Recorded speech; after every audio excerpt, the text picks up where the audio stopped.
यदनुग्रहतो जन्तुः सर्वदुःखातिगो भवेत् तमहं सर्वदा वन्दे श्रीमद्वल्लभनन्दनम् अज्ञानतिमिरान्धस्य ज्ञानाञ्जनशलाकया चक्षुरुन्मीलितं येन तस्मै श्रीगुरवे नमः। नमामि हृदये शेषे लीलाक्षीराब्धिशायिनं लक्ष्मीसहस्रलीलाभिः सेव्यमानं कलानिधिं चतुर्भिश्च त्रिभिस्तथा षड्भिर्विराजते योऽसौ पञ्चधारे मम।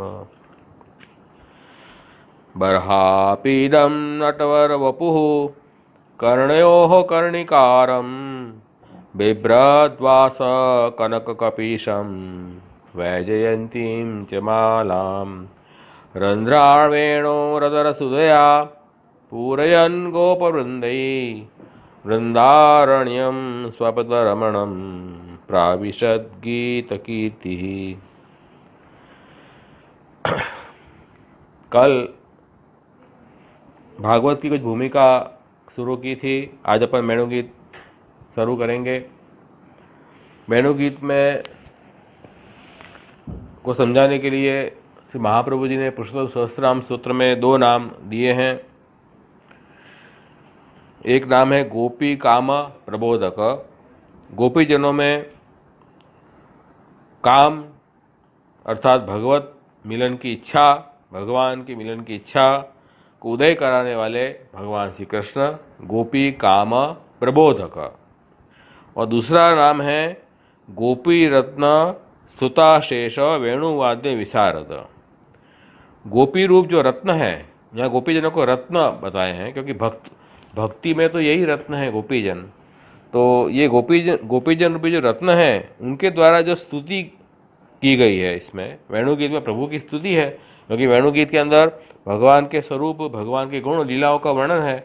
तो गोपीजन जो रत्न रूप हैं उनके द्वारा स्तुति जो किए गए हैं, वो स्तुति के समस्त वेणुवाद के विशारद भगवान श्री कृष्ण है। भगवान श्री कृष्ण ने ऐसे विशारद हैं वेणुवादन में कि गोपीजन उस वेणुवाद को सुन के और प्रभु की स्वरूप का वर्णन कर पाए, प्रभु के गुण का वर्णन कर पाए और प्रभु की लीलाओं का वर्णन भी कर पाए। ऐसे ऐसे विशारद श्री ठाकुर जी वेणुवादन में हैं, इसलिए इस अध्याय को वेणुगीत भी कहते हैं। तो गोपीजनों में वेणु वाद्य के वर्णन करने की विविध प्रकार की ध्वनि को श्री ठाकुर जी ने प्रकाशित किया है, ऐसे ठाकुर जी हैं। तो ये दो नाम पुरुषोत्तम सहस्त्रनाम में इस अध्याय के हैं। इसी का विस्तार जो है अपन को इस अध्याय में देखना है कि कैसे कैसे ठाकुर जी ने वेणुवाद किया और वो वेणु नाद को सुन के कैसे गोपीजनों ने उन प्रभु के स्वरूप का वर्णन और गुणों का वर्णन किया है। तो यहाँ सुबोधनी जी में से महाप्रभु जी कारिका में यह बात समझा रहे हैं कि देखो, ये प्रमेय प्रकरण में तो आसक्ति का ही मुख्य वर्णन आया है। पूरे प्रमेय प्रकरण के 7 अध्याय हैं, 7 अध्याय में भक्तों की आसक्ति का वर्णन है। और विशेष रूप से ये वेणुगीत के अध्याय में विशेष आसक्ति का वर्णन गोपीजनों का इसमें हुआ है। तो वो आसक्ति कब आएगी? तो कल मैंने बताया था कि हमारे अंदर जो दोष हैं, कौन से दोष हैं? अविद्या के कारण, अज्ञान के कारण जो दोष आए हुए हैं, उन दोषों का निवारण जब होगा, मतलब अलग अलग राक्षसों को, असुरों को मारकर प्रभु ने भक्तों के दोष निवारण किए। उसमें लोभ है, असत्य है, दंभ है और प्रभु के सेवा में मन नहीं लगना, लौकिक व्यापार में मन लग जाना, प्रभु को गौण समझना, प्रभु की सेवा को, और अपने देह इंद्रिय और अपने ये जो बाहरी जो सब उपकरण हैं उन्हीं को प्रधान मानना और अपने स्वरूप की विस्मृति हो जाना, जिस कारण हम ठाकुर जी की सेवा में तत्परता कम होती है और लौकिक व्यापार में तत्परता ज़्यादा होती है। तो ये सब दोष जब निवारण होंगे तब जाके प्रभु में आसक्ति होगी। तो ठाकुर जी ने इन सब दोषों का निवारण इस असुरों का वध करके किया है। तो हमें भी आज की तारीख में हम प्रभु की शरणागत रहेंगे, प्रभु के सन्मुख रहेंगे, उन प्रभु की सेवा स्मरण में तत्पर रहेंगे, तो ठाकुर जी हमारे उन दोष रूपी असुरों को मार देंगे, नाश कर देंगे। तो देखो, हमको जो असुर मिलते हैं, असुर मतलब जो खराब व्यक्ति हमको जो मिल रहे हैं, वो मिलने का कारण है कि हमारे हृदय में, अंतःकरण में कोई दोष है। इसी कारण हमें कोई असुर मिल रहे हैं।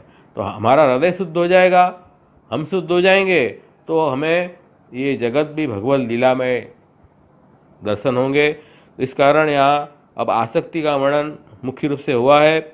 और इस अध्याय में ये मुख्य कथा आई है कि जो गोपीजन थे वो दिन में तो भगवान के गुणों को गाते हुए सारा दिन अपना निर्वाह करते थे, और गुणों का वर्णन गोपीजन कर रहे हैं आसक्ति पूर्वक।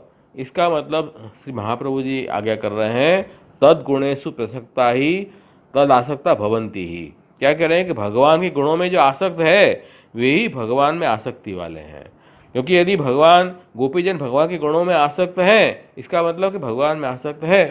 यदि भगवान में उनकी आसक्ति न होती तो वो गुण का गान ही नहीं करते। तो गुणगान अपन कर रहे हैं, अपन को ठाकुर जी की नामस्मरण करने की इच्छा हो रही है, प्रभु के गुणगान गाएं, हम कीर्तन का गान करें, इसका मतलब ये है कि हमें ठाकुर जी में प्रेम है, तभी तो हम ठाकुर जी गुणगान गा रहे हैं। तो ये इस अध्याय में गोपीजनों के आसक्ति का वर्णन क्यों आया है? क्योंकि गोपीजनों ने प्रभु के स्वरूप का, गुणों का, लीलाओं का वर्णन यहाँ किया है अपने ठाकुर जी के परोक्ष में। क्योंकि ठाकुर जी तो गाय चराने के लिए वन में पधारते थे, और गोपीजन जो है पूरा दिन करें क्या? ठाकुर जी के बिना तो उनको चैन ही नहीं पड़ता था। तो वो पूरा दिन अपना निर्वाह कैसे करते थे कि ठाकुर जी गुणगान गा के वो अपने जीवन का निर्वाह करते थे। मतलब उनके एक एक समय उनका बीतता था, गुणगान भी उनके पास ना हो तो उनको ये जीना ही दुर्भर हो जाएगा, ये स्थिति उनकी थी। तो ये उनकी आसक्ति स्पष्ट यहाँ दिखाई देती है। तो कि क्या गोपीजन को ही आसक्ति थी, गोप बालकों को आसक्ति नहीं थी क्या? तो श्री महाप्रभु जी आज्ञा करें ऐसा नहीं है। यहाँ है भगवान का चरित्र, जो वर्णन है वो भगवान का चरित्र का वर्णन है। तो लेकिन यहाँ चरित्र, दिन में जो चरित्र है, ऐसे रात्रि को भी प्रभु की लीला चलती है। प्रभु की नित्य लीला है, दिन रात चलती है। तो जैसे दिन का चरित्र है उसका वर्णन गोपीजन ने किया, इसी तरह रात्रि में चरित्र ज्ञान करने वाले गोप है, उनको गोप को रात्रि में विप्रयोग है, तो विप्रयोग में वो रात्रि लीला का गुणगान करते हैं, और दिन में गोपीजनों को विप्रयोग है तो वो प्रभु की दिन की चरित्र का, लीला का वर्णन करते हैं। इस तरह से गोपों को भी, क्योंकि जैसे ठाकुर जी ने जो अविद्या के 5 पर्व दूर किए, देहाध्यास, इंद्रियाध्यास, प्राणाध्यास, अंतःकरणाध्यास, स्वरूप विस्मृति, तो गोपीजन और सखा दोनों के निवृत्त किए हैं। तो दोनों में आसक्ति प्रकट हुई है, ये श्री महाप्रभु जी आज्ञा कर रहे हैं। अब अपन को प्रश्न हो कि भाई ठाकुर जी ने ये वेणु पूजन ही क्यों किया, इसका क्या कारण है? क्योंकि वन में तो कई पक्षी हैं, कोयल वगैरह भी हैं, बहुत अच्छा वो ध्वनि करते हैं, तो वेणु पूजन से क्या होगा? तो कह रहे हैं कि ये जो भगवान ने जो वेणु पूजन किया है, ये ठाकुर जी ने स्वयं अपने स्वरूप से उन व्रजभक्तों को आसक्ति जगाने का प्रयत्न किया है।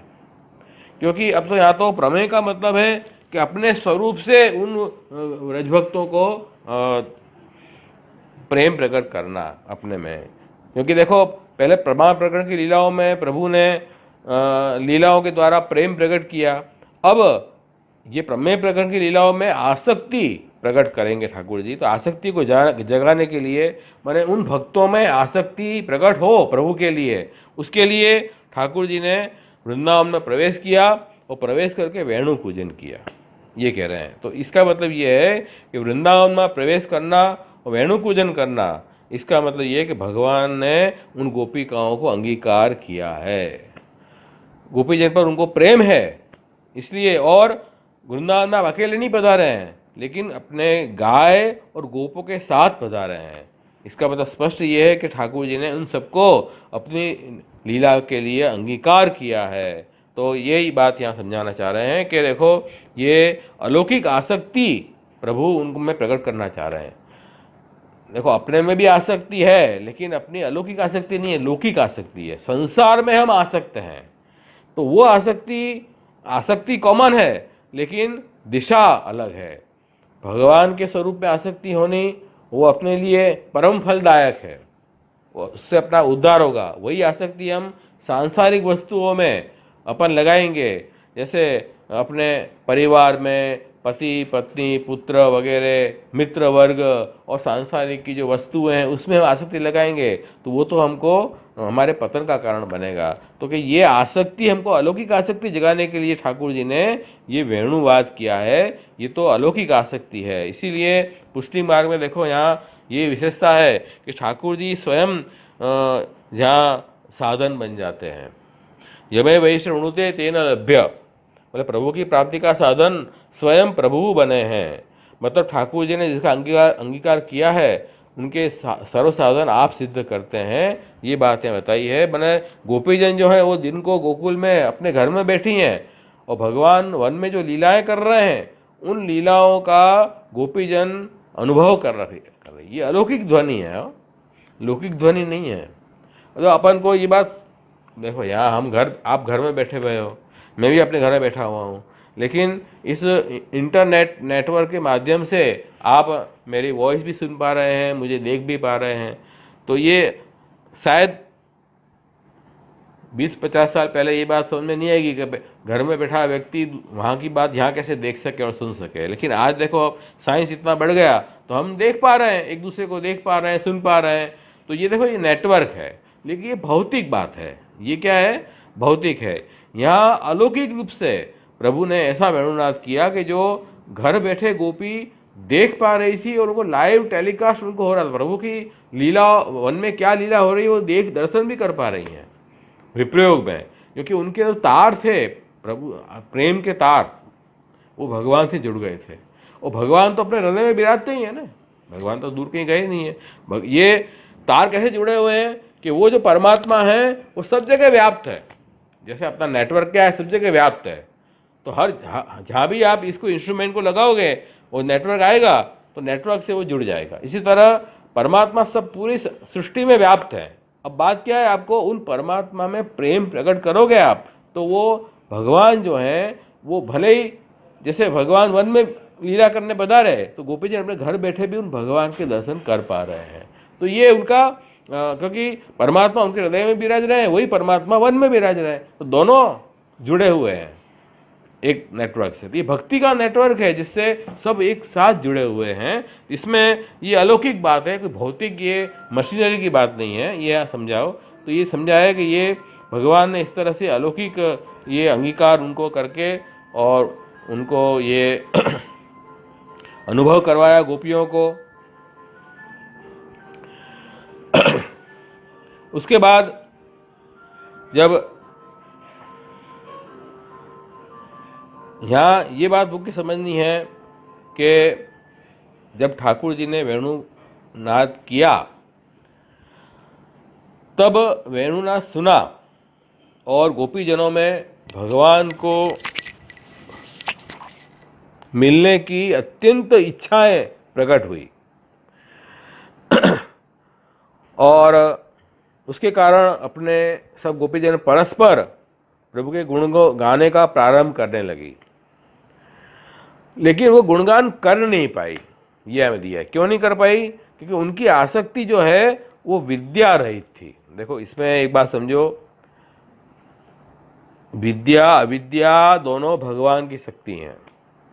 विद्या मतलब ज्ञान, भगवत स्वरूप का ज्ञान, और अविद्या मतलब अज्ञान, भगवत स्वरूप का, अपने स्वरूप का अज्ञान। ये दोनों भगवान की शक्ति हैं। तो पहले ठाकुर जी ने अविद्या दूर की, इसके 5 अध्याय पहले। अब विद्या का भी दान करेंगे, तब जाके गोपीजन जो हैं वो प्रभु के स्वरूप को हृदयारूढ़ करके उनका गुणगान कर पाएगी। तो उन्होंने अविद्या निवृत्त हो गई थी, इसलिए प्रभु विषय कामना तो जगी हृदय में, क्योंकि अब उनको संसार में मन था ही नहीं, प्रभु में आसक्त हो गए थे, तो वो तो कामना जगी, लेकिन अब गुणगान करने में समर्थ नहीं हुई।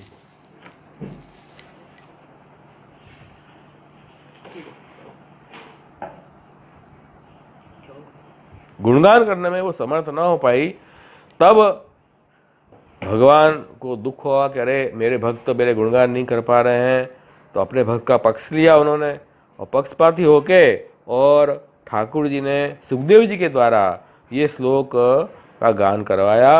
बरहा पीदम नटवर वपुहु कर्णयो कर्णिकारम बिभ्रद्वास कनक कपेश वैजयंती मालाम रंध्राण वेणु अधरसुदया पूरेन गोप वृंदई वृंदारण्यम स्वपदर्पणम प्राविशद गीत कीर्ति। ये जो श्लोक है इसमें ठाकुर जी के प्रमेय स्वरूप का वर्णन है, ठाकुर जी के स्वरूप का वर्णन है, ठाकुर जी का जो नाम लीला, जो वेणुनाथ का वर्णन है, और प्रभु की जो वृंदावन में प्रवेश की जो लीला है उसका भी वर्णन है। मतलब रूप, नाम और लीला, तो स्वरूप, गुण और लीला तीनों का वर्णन इस श्लोक में है। इसलिए हम लोग प्राय सब वैष्णव जब मंगलाचरण करते हैं पाठ करने से पूर्व, तो मंगलाचरण में ये श्लोक अवश्य बोलते हैं कि ऐसे जो प्रमेय स्वरूप हैं वो स्वरूप हमारे हृदय में विराजें, हृदय में विराजेंगे, हृदयारूढ़ होंगे, तो हम भक्ति में आगे बढ़ पाएंगे, तो वो प्रमेय रूप से ठाकुर जी विराजें। तो ये श्लोक जो है वो सुखदेव जी के द्वारा ठाकुर जी ने प्रकट करवाया। तो ये श्लोक है ना, वो सुखदेव जी ने अपने पिताश्री से सुना था, वेद व्यास जी से, क्योंकि जब वेद व्यास जी, जब सुखदेव जी का जन्म हुआ तब सुखदेव जी तो घर छोड़ के जाने लगे, तब उनके पिताश्री वेद व्यास जी चिंतित हुए, अरे अभी तो इनकी उपनयन संस्कार भी नहीं हुए हैं और ये कैसे जा रहे हैं, तो और भागवत भी उनके हृदय में प्रकट करवानी है। तो वेद व्यास जी ने फिर ये श्लोक का गान किया, तो सुखदेव जी श्लोक को सुनते ही उनको अपने आत्मा ब्रह्मानंद की अनुभूति तुच्छ लगी, तुरंत दौड़ के और अपने पिताश्री के पास आके बैठ गए, अब मुझे भगवत लीला सुनाओ। तो ये ऐसा सुंदर स्वरूप का वर्णन इस श्लोक में आया है। इस श्लोक को हम समझेंगे आगे। तो ये जब ये श्लोक के द्वारा विद्या का दान किया, तब वो विद्या प्राप्त करके गोपीजनों को ये सामर्थ्य प्राप्त हुआ, अब मैं प्रभु के गुणगान गाऊं। तो फिर 13 श्लोकों से भी गुणगान आपने गोपीजनों ने गाया है, जिसको हम वेणुगीत मुख्य रूप से कहते हैं। तो इसलिए एक बात समझो कि वेणुगीत में जो विद्या 2 प्रकार की है, अमूर्त और मूर्त विद्या। अमूर्त विद्या है जो अप्रकट रूप से अपने भीतर अंतःकरण में विराजमान है, उनका अनुभव हम करते हैं प्रभु के स्वरूप का, जैसे गोपीजनों ने यहाँ किया वेणुगीत में, कि वो प्रभु का ज्ञान प्राप्त हुआ, फिर वो प्रभु के स्वरूप का गुणगान करने लगी। और जो मूर्त विद्या है वो तो साक्षात ठाकुर जी के स्वरूप का आनंद लेना, प्रभु वो कहाँ प्राप्त हुआ, रासोत्सव में मूर्तिमती विद्या प्रकट हुई, तब वो स्वरूपानंद का दान ठाकुर जी ने करवाया, वो मूर्त विद्या है। ऐसे 2 विद्या बताई है। तो ये इसलिए श्रुति में आया है कि विद्या अमृतम अश्नुते, विद्या से ही अमृत का भोग होता है। मृत्यु को हम कैसे तैर देंगे, अविद्या के द्वारा मृत्यु को तरेंगे, और अमृत की प्राप्ति होगी विद्या से। क्योंकि हम देखो अविद्या में ग्रस्त रहेंगे तो मृत्यु बार बार हमारा नाश करेगी, लेकिन अविद्या छूट जाएगी तो मृत्यु फिर हमको परेशान नहीं करेगी। पर केवल अविद्या दूर होने से काम नहीं चलेगा, विद्या का भी दान प्रभु करेंगे, तब हम उन प्रभु के अमृत स्वरूप का आनंद उठा पाएंगे। इसलिए यहाँ विद्या का दान जो है वो ब्रज भक्तों को यहाँ हुआ है। इस श्लोक के द्वारा बरा पीडम नटवरपु, इस श्लोक के द्वारा विद्या का दान भी किया है। और फिर आज्ञा कर रहे हैं आगे कि वो विद्या के कौन सी है, तो 5 परवा विद्या, वैराग्य, सांख्य, योग, तप और भक्ति, ये 5 प्रकार की विद्या की प्राप्ति जब हुई, उसी क्षण गोपीजन भगवत गुणगान करने में समर्थ हो गई। देखो अपने यहाँ ये 5 परवा विद्या जो बताई है ये अलौकिक है, उसका दान गोपीजनों को हुआ। ये अलौकिक अविद्या का स्वरूप क्या है, कि सबसे पहले वैराग्य। वैराग्य का मतलब क्या, वैराग्य का मतलब है भगवान के सिवाय सर्व पदार्थ मात्र में अनुराग न होना, केवल भगवान के स्वरूप में ही प्रेम होना, इसका नाम अपने यहाँ वैराग्य है। ज्ञान मार्ग वैराग्य अलग है। ज्ञान मार्ग वैराग्य का मतलब है कि सब जगह दोष चिंतन करना, ये सब चीज़ें जो हैं मुझे संसार में फंसाने वाली है, इसलिए इस चीज़ों में मैं आसक्त रहूँगा तो ये सब क्षण भंगुर है, नाशवंत है, इसलिए इसमें हमको आसक्ति नहीं करनी है, उससे वैराग्य लो। ये ज्ञान मार्ग वैराग्य है। ये थोड़ा नेगेटिव टाइप का है। और भक्ति मार्ग वैराग्य है वो कैसा है कि ये ठाकुर जी के अलावा सब चीज़ में अपन को वैराग्य, प्रभु के लिए ही प्रेम, ठाकुर जी की वस्तु सेवा में स्मरण में उपयोगी हो जो चीज़ हो उसमें प्रेम, और जो ठाकुर जी की सेवा भक्ति में उपयोगी नहीं है उसमें अपन को राग नहीं है, अनुराग नहीं है, अनुराग का भाव है। इसी का नाम भक्ति मार्ग वैराग्य है।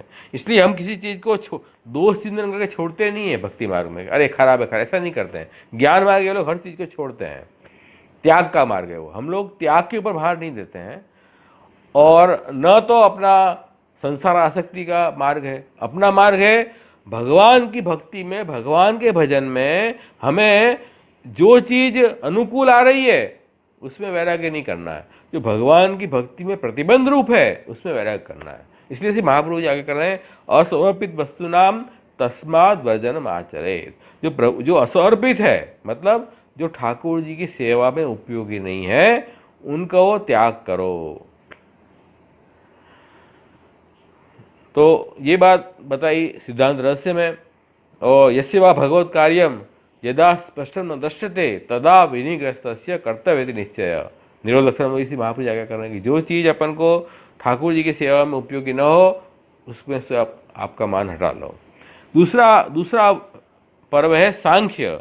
सांख्य का मतलब है भगवान का स्वरूप रसात्मक है। जो 12वें श्लोक में ठाकुर जी का रसात्मक स्वरूप का वर्णन हुआ है। रसो वैस, ठाकुर जी कैसे हैं? रस स्वरूप है, मतलब आनंद रूप तो है ही, लेकिन वो आनंद का दान जब प्रभु अपने भक्तों को करते हैं रमण लीला के द्वारा, तब ठाकुर जी के वो स्वरूप का आनंद का अनुभव जब जीव कर पाते हैं तो वो ठाकुर जी रसात्मक है, यूँ अपन कहेंगे।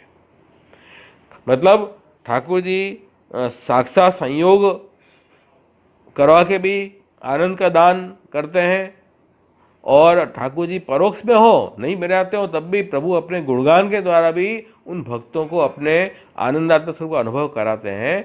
इसी अर्थ में प्रभु जो है रसात्मक स्वरूप है, रसो वैसह।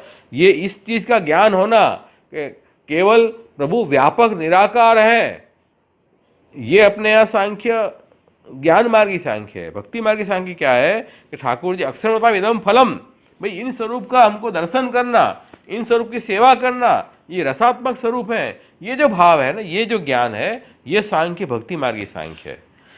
और तीसरा है योग। योग का मतलब है चित्त भगवान में तन्मय हो जाए, चेतस्थ प्रणम सेवा, इसी का नाम ने योग है। भी अपने में जिस व्यक्ति वस्तु में अपन को प्रेम है, आसक्ति है, तो अपने आप चित्त उसमें तन्मय होना ही है, इसमें कौन सी आश्चर्य की बात है। तो यही योग है, क्योंकि योग बिना ठाकुर जी के आनंद का अनुभव नहीं हो पाएगा। हम जैसे फिल्म देखने भी बैठेंगे तो हम चित्त उसमें प्रवण करके फिल्म देखेंगे, सुनेंगे तो अपन को आनंद आएगा। भाई पिक्चर चल रही है, हम कुछ बातें कर रहे हैं, बाहर का कुछ आवाज़ आ रहा है, तो अपन को पिक्चर में मज़ा ही नहीं आएगी। तो भक्ति में योग भी बहुत ज़रूरी है। चित्त की प्रवणता, तन्मयता, सेवा अपन कर रहे हैं तो अपना संपूर्ण मन चित्त प्रभु में लगना चाहिए। भगवत लीला और कौन सेवा में कौन सी लीला आ रही है, उन लीलाओं के में दृष्टि अपनी हो और फिर अपन सेवा करें, स्वरूप में ध्यान रखें, सेवा की भावना, स्वरूप भावना, और कौन सी लीला है वो लीला की भावना, ऐसे अपन सेवा करें तो चित्त जल्दी प्रवण होगा। तो ये योग है अपने आप। उसके बाद तप क्या है? तप का मतलब है कष्ट को सहन करना, इसी को तप कहते हैं। ये या एकाग्रता, प्रभु में चिंतन प्रभु का करना।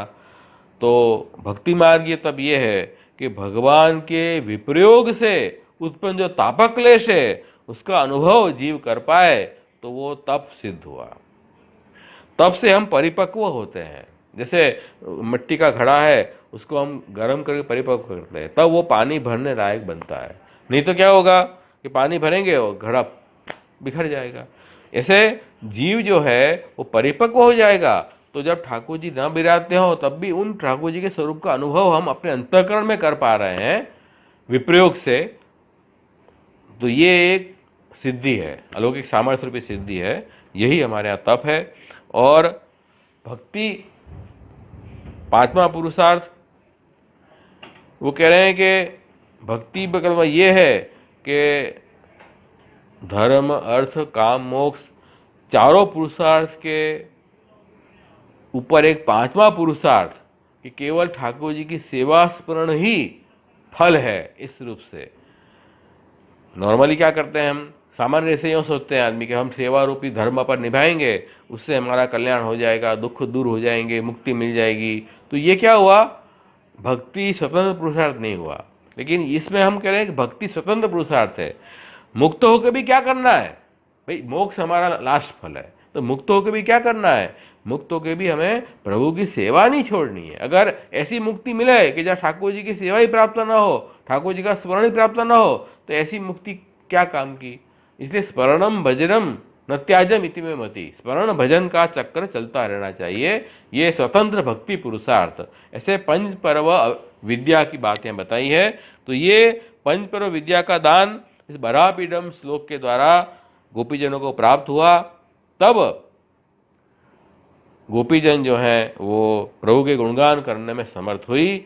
भगवान ने गीता में कहा है भक्त्या माम अभिजानाति, मतलब भक्ति से ठाकुर जी के संपूर्ण स्वरूप को हम जान सकते हैं। तो ये बात यहाँ समझो, ये श्लोक से जब ये श्लोक का श्रवण करके गोपीजनों को स्वरूप का अनुभव हुआ और फिर अक्षरमता विदम फलम, ये 7वें श्लोक से फिर गोपीजनों ने ये वेणु गीत का वर्णन शुरू किया।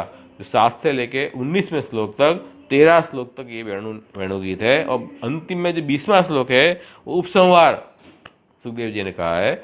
तो प्रथम 6 श्लोक सुखदेव जी के हैं, 7वें श्लोक से 19वें श्लोक तक 13 श्लोक से जो वेणुनाथ श्रवण करके गोपिकाओं ने जो ठाकुर जी की स्वरूप गुण लीला का वर्णन किया है, उसका वर्णन इसमें आया है। ये पूरी सिनॉप्सिस है इस अध्याय की, वेणु गीत की।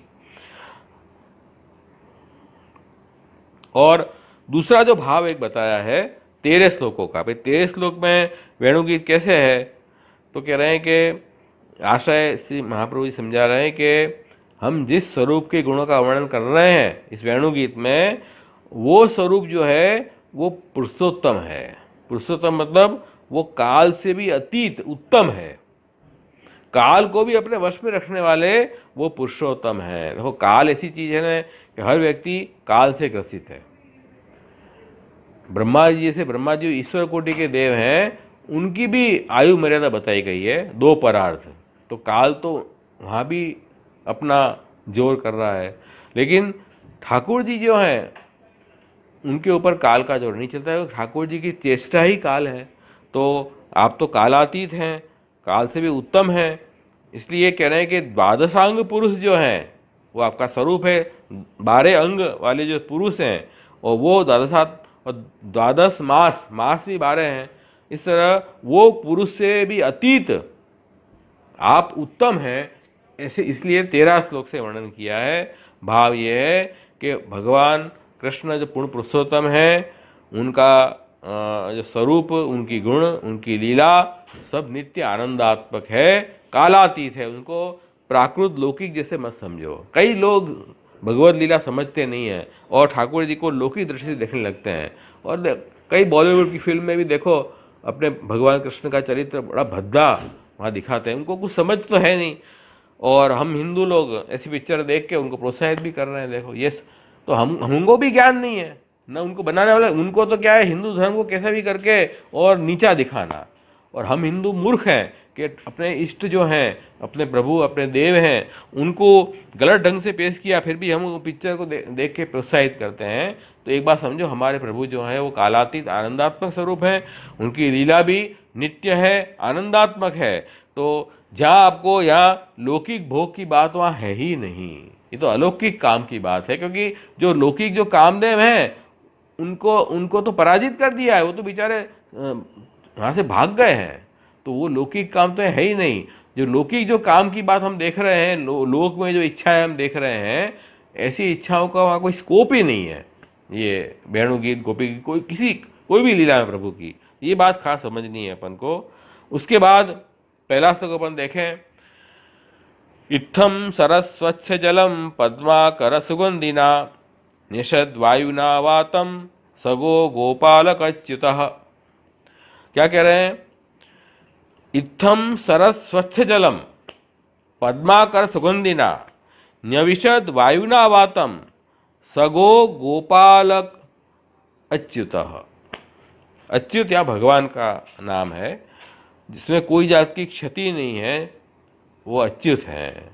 कभी कोई जात के नाश नहीं होते। आप तो कालातीत है, उत्तम है, तो प्रभु तो कोई च्युति नहीं है, मतलब उसमें नाश या कोई न्यूनता नहीं है, ऐसे ठाकुर जी का स्वरूप है। ऐसे जो अच्युत भगवान है वो न्यविशत, आपने प्रवेश किया, कहाँ? वृंदावन में प्रवेश किया। और कब प्रवेश किया? कि इत्थम सरस्वच्छ जलम, इत्थम इस प्रकार की शरद ऋतु जब आई, तब प्रभु ने वृंदावन में प्रवेश किया। इस प्रकार मतलब अब जो अपने भक्त थे उनकी अविद्या दूर हो गई, उनके अंदर अब कोई दोष नहीं रहे, और ठाकुर जी ने उनको ब्रह्म विद्या, वेणुनाद जो है ब्रह्मनाद है।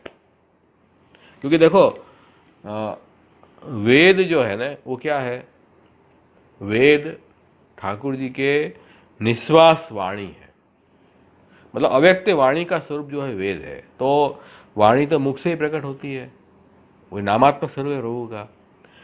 तो ये प्रभु ने अपने मुख से जो वेणुनाद प्रकट किया, ये एक्चुअली ब्रह्मनाद वेद की वाणी है। लेकिन यहाँ भक्ति मार्ग रसात्मकता ली भाई, ये वाणी प्रकट हुई है, यहाँ कह रहे हैं। तो ये वाणी का दान की योग्यता कब हुई भक्तों को? कि जब ये निर्मल शरद ऋतु आई। शरद ऋतु तो बहुत आ चुकी पहले, लेकिन अब सब पंच पर्व अविद्या दूर हो गई है भक्तों की। इसलिए अब ये जब शरद ऋतु आई, वो अपन देख चुके, कल भी मैंने बता दिया, तब वो शरद ऋतु में जल निर्मल हो गया, स्वच्छ हो गया। और स्वच्छ जलम पद्माकर सुगंधिना वायुना वातम, कमल की सुगंध से जो व्याप्त जो वायु है, ऐसा ये वृंदावन। इस वृंदावन में भगवान ने अकेले प्रवेश नहीं किया है, सगो गोपालक, गायों के साथ और अपने सखा गोपंडली, उनके साथ ठाकुर जी ने उसमें प्रवेश किया। तो यहाँ श्री सुबोधनी जी में बताई है कि ठाकुर जी ने जो प्रवेश किया है वो अपनी शक्तियों के साथ प्रवेश किया। अब यहाँ गोपीजन नहीं कह के और शक्तियों के साथ प्रवेश किया ऐसे बताया है। उसका मुख्य कारण यह है कि जो अज्ञानी जन है वो तो गोपीजन का स्वरूप समझते ही नहीं है। गोपीजन अलौकिक हैं, आनंदात्मक हैं, नित्य हैं, ऐसा ज्ञान नहीं है, तो वो लोग कुछ भी अर्थ करेंगे। इसलिए वो बात को छुपाने के लिए शक्ति शब्द का प्रयोग यहाँ सुबोधनी जी में किया है कि शक्तियों के साथ ठाकुर जी ने वन में प्रवेश किया, अपनी आधिदेविक शक्तियों के साथ वन में प्रवेश किया लीला करने के लिए। क्योंकि वहाँ तो जो सब वन में सब जो गोपियाँ थी, मतलब वहाँ दिखाया है कि तालाब, सरोवर, पर्वत के समीप जो रहने वाली जो व्रज सुंदरियाँ थी, व्रज की गोपिकाएँ, उनमें भी आसक्ति दृढ़ की है ठाकुर जी, उनके साथ प्रवेश किया है। वो बात यहाँ स्पष्ट नहीं आई है, इस बात को गुण रखने के लिए, रसात्मकता बनाने के लिए। फिर कह रहे हैं कि जो गोप हैं वो सब साक्षी हैं यहाँ देव रूप से। साक्षी का मतलब ये होता है कि साक्षी शब्द उपनिषद में कहा है कि अंतर्यामी साक्षी रूप से विराजते हैं अपने हृदय में। मतलब अपन कुछ भी कार्य करें उसमें हम तो वो कार्य करने में फल में आसक्त हो जाते हैं, लेकिन अंतर्यामी अनासक्त भाव से विराजते हैं। इसी तरह इस लीला में गोप भी साक्षी रूप से विराजे हैं। ठाकुर जी की लीला है और ठाकुर जी की लीला में हमको कुछ कार्य करना है, स्वतंत्र अपने स्वार्थ के लिए वहाँ आना, ऐसा भाव नहीं था उनको। साक्षी भाव से वहाँ अपने स्वार्थ को छोड़ के, स्वार्थ के फल को छोड़ के, और वहाँ आप साक्षी भाव से उस लीला में सब गोप बालक विराज रहे हैं। इसलिए ये अंतरंग जो भक्त हैं उनको यहाँ साक्षी कहा है, उनको देव रूप कहा है। वो देव मतलब स्वर्ग के देवता नहीं है, वो सब गोप हैं। और वो उनके साथ में प्रभु ने यहाँ प्रवेश किया। और ठाकुर जी अब रमण करने वाले हैं, जल और स्थल में रमण करेंगे। इसलिए स्वच्छ जल और सुगंधी वायु, ऐसे दोनों चीज़, स्थल और जल दोनों आ गई। तो ये इस तरह से प्रभु ने अब विशेष फलदान करने के लिए इस तरह से वहाँ प्रवेश किया है। और यहाँ एक बात और बताई कि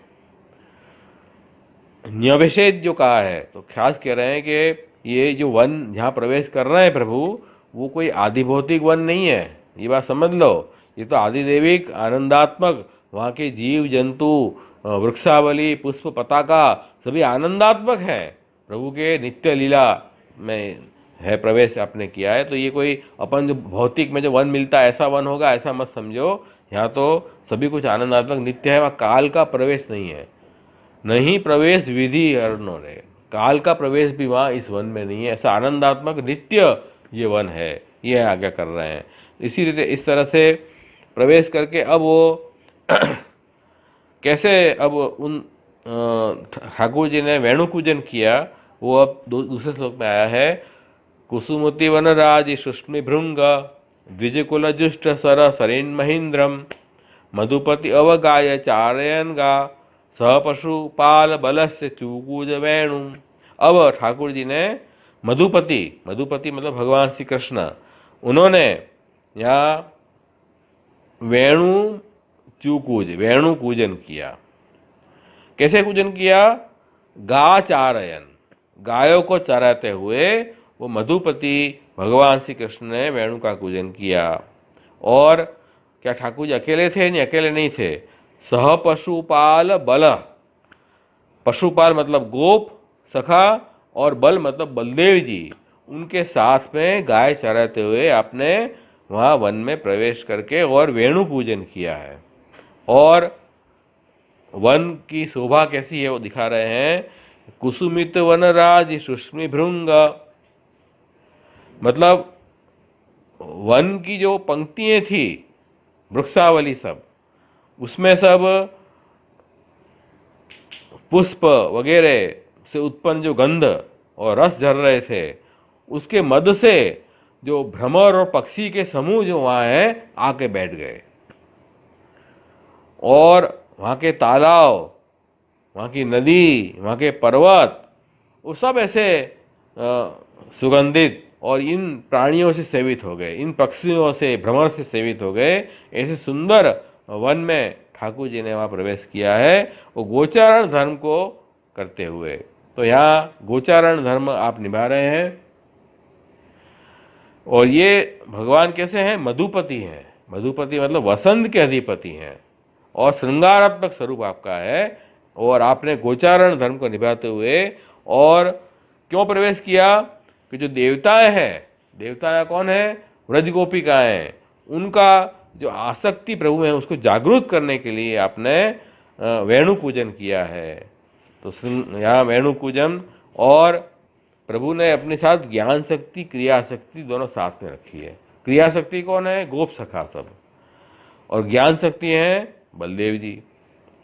क्योंकि देखो ठाकुर जी तो सर्वज्ञ सर्वशक्तिमान स्वरूप हैं और सदा अपने लीला के लिए ज्ञान शक्ति को भी साथ में रखते हैं। अब क्रिया शक्ति रूप गोप हैं, वो ठाकुर जी के अंतरंग कार्य के लिए ठाकुर जी के साथ में रमण कर रहे हैं। तो अंतरंग जो कार्य करने के लिए कार्य शक्ति, क्रिया शक्ति भी है, वो सब गोप सखाए हैं, गोचारण धर्म निभा रहे हैं। और ज्ञान शक्ति रूप कौन है? बलदेव जी हैं। लीला में जो प्रतिबंधक जो असुर हैं, दैत्य, उनका वध कर देंगे। तो साथ में ज्ञान शक्ति और क्रिया शक्ति दोनों के साथ में ठाकुर जी ने उस वन में प्रवेश किया है। तो और देवता यहाँ कौन है? जिनका काम प्रकट करना है, आसक्ति रूपी भक्ति प्रकट करनी है, वो है तालाब, सरोवर और पर्वत के समीप रहने वाली जो व्रत सुंदरी हैं, गोपिकाएं हैं, उनको प्रेम उनका जागरूक करने के लिए, उनकी आसक्ति दृढ़ करने के लिए ठाकुर जी ने ये वेणुवाद के, ये अलौकिक वेणुवाद है, ये कोई सामान्य अपन फ्लूट बजाते हैं और ध्वनि निकली ऐसी ध्वनि नहीं है, अलौकिक ध्वनि है ये। और इस ध्वनि से तुरंत ही ये, जैसे वेदवाणी अलौकिक है क्या नहीं, वेदवाणी को गुरु के मुख से अपन सुनेंगे तो तुरंत ही अपन को ब्रह्म ज्ञान प्रकट होता है। जब अपन ब्रह्मचर्य, तप वगैरह सब पालन करें और अपना अपना अंतःकरण शुद्ध करें निष्काम कर्म करके द्वारा, यज्ञ के द्वारा, और फिर अपन गुरु के मुख से ब्रह्म वेद वाणी सुने तो ब्रह्म ज्ञान प्रकट होता है। इस तरह ठाकुर जी ने इनका अंतःकरण शुद्ध कर दिया, अविद्या को नाश कर दिया। अब ये वेणु पूजन के द्वारा ठाकुर जी जो है उनको अपना रसात्मक स्वरूप का ज्ञान करवा रहे हैं।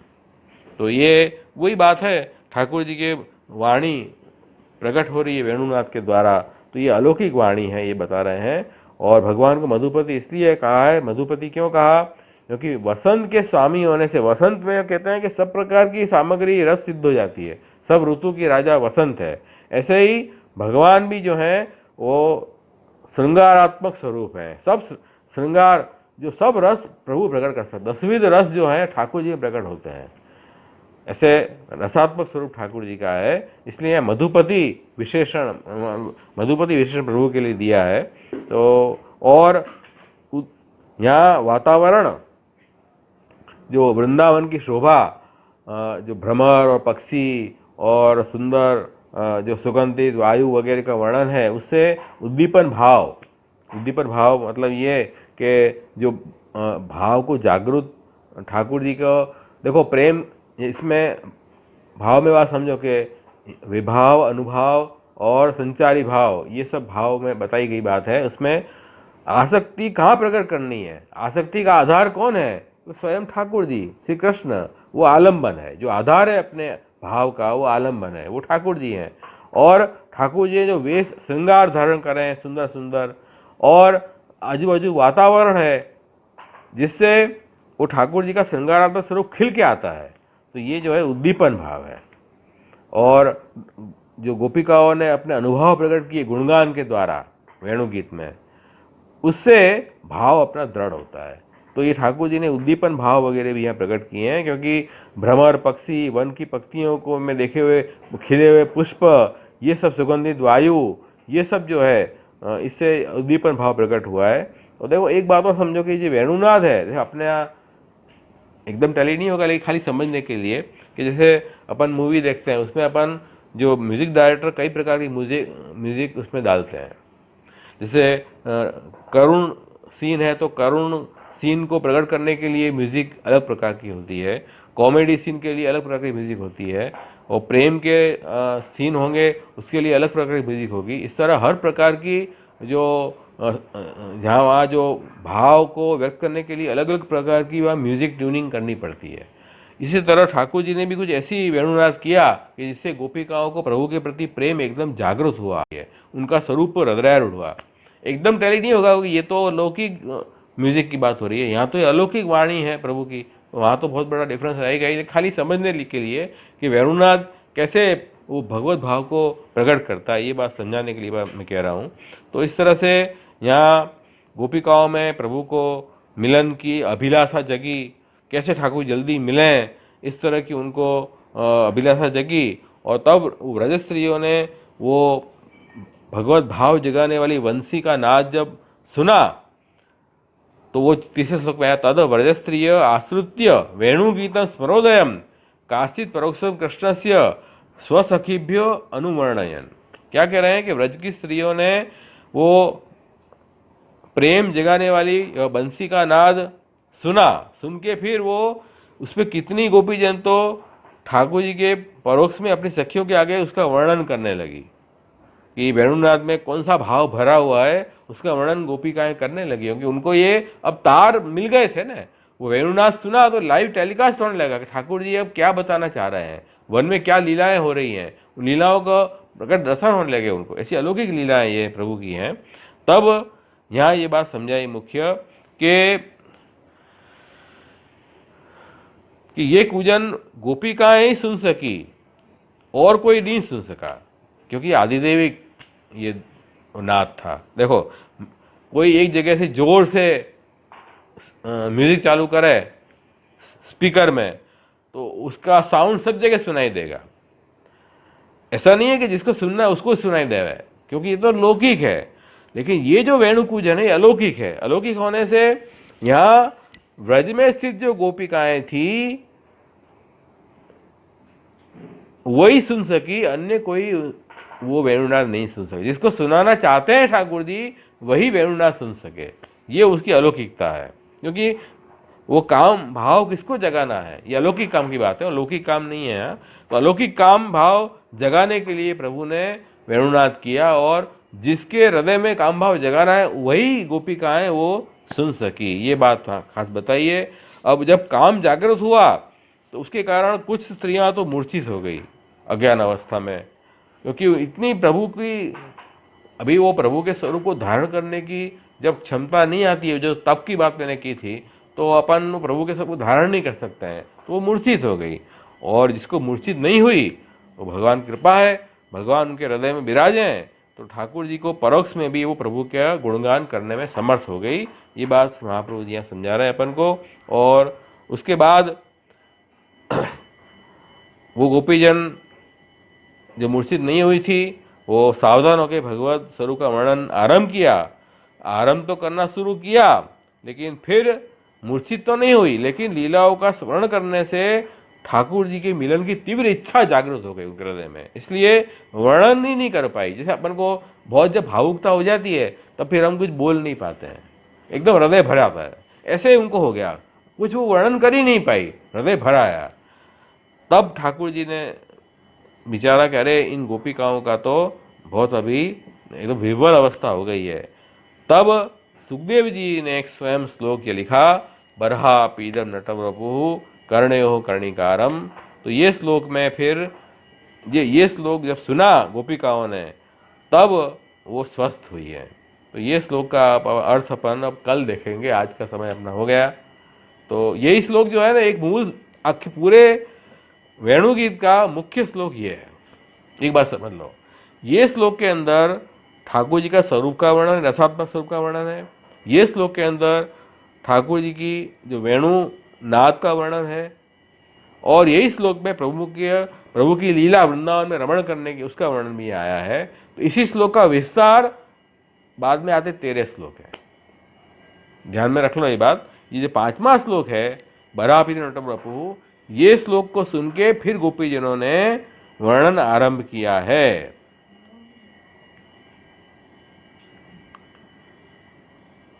सातवें श्लोक से 19वें श्लोक तक इसी श्लोक का विस्तार आया है, वो अपन देखेंगे। तो वो विस्तार 13 श्लोक में इसी श्लोक का हुआ है, गोपीजनों ने किया है, और अंत में तो उपसंहार है। इस श्लोक को अच्छी तरह अपन समझेंगे, कल अपन समझेंगे। आज है ना सत्संग चैनल में मेरा प्रवचन भी आने वाला है 7:45 के आसपास, तो वो भी आप ज़रूर सुनना। ग्रुप में तो डाल दिया है, 7:50 को आएगा प्रवचन है। तो आज अपन अभी यहीं समाप्त करते हैं ये आज का कार्यक्रम। तो जिसको सुनना है वो सुन भी पाए वहाँ। कल अपन फिर 6:30 बजे एकत्रित हो जाएंगे यहाँ, और वेणुगीत का आनंद कल फिर उठाएंगे। तो आज अपन आश्रय का पद गान करके यहीं अपना कार्यक्रम पूरा करें, समापन करें। दृढ़ैन चरणन केरो भरोसो, दृढ़ैन चरणन के वल्लभ नख चंद्र छटा बिन, सब जग माज अंधेरो भरोसो, दृढ़ैन चरणन के साधन और नैया कली में, जासु हो जनिवे। सूर कहा कहे द्विविध आंधरो, बिना मूल को चेरो भरोसो, दृढ़ैन चरणन के। वल्लभाधीश की सत्संग चैनल है